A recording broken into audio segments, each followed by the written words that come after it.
Akibat eksploitasi berlebihan di daerah tangkapan air khususnya di hulu, serta penataan ruang hijau yang tidak sesuai mengakibatkan das atau daerah aliran sungai di beberapa wilayah mengalami degradasi baik dari segi kualitas air bahkan kondisi fisik sungai yang memprihatinkan.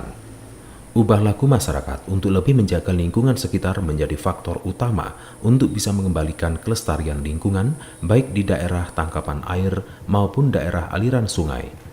Direktur Perum Jasa Tirta I, Raymond Valian, tidak memungkiri jika sebagian kondisi daerah aliran sungai di wilayah kerjanya, baik Sungai Brantas, Kalikonto, Sungai Bengawan Solo, dan wilayah sungai lainnya, mengalami degradasi dari berbagai aspek. Berbagai upaya sudah dilakukan oleh pihak Jasa Tirta untuk mengembalikan kondisi normal dengan melakukan penghijauan di daerah tangkapan air dari hulu serta membangun puluhan cek dam di daerah aliran sungai untuk menahan erosi maupun sedimentasi. Namun upaya tersebut menurut Raymond harus didukung oleh masyarakat khususnya yang bermukim di daerah tangkapan air seperti perbukitan untuk tidak mengeksploitasi keberadaannya seperti menebang pohon serta mengalihfungsikan hutan atau perbukitan menjadi lahan perkebunan.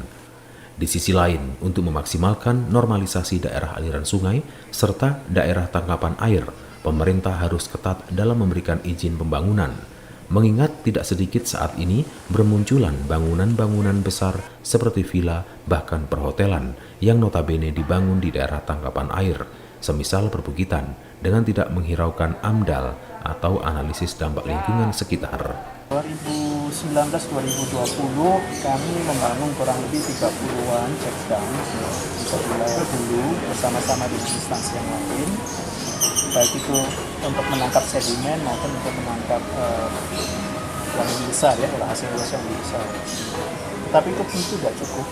Kenapa? Karena yang dihadapi ini kan sebenarnya bukan hanya hujan yang membawa sedimen saja, tetapi juga risiko banjir. Misalnya ketika hujan itu tidak terserap di dalam tanah, sebagian besar airnya mengalir di permukaan tanah, maka itu justru berpotensi misalnya menggenangi kawasan pemukiman atau menutup jalan, merusak sistem transport yang ada dan lain-lain.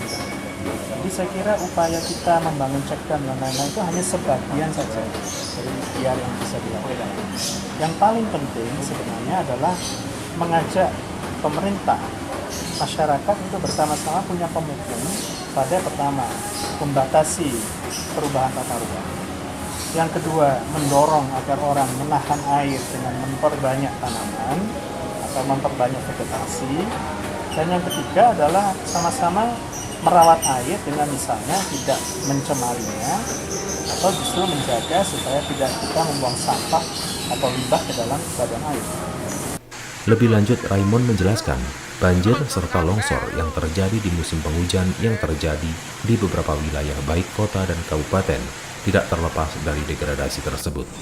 Kerusakan di daerah resapan air serta beralihnya fungsi hutan atau perbukitan menjadi salah satu penyumbang terjadinya banjir dan longsor.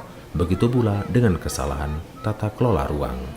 Dari Kota Malang, Saiful Akbar ATV melaporkan.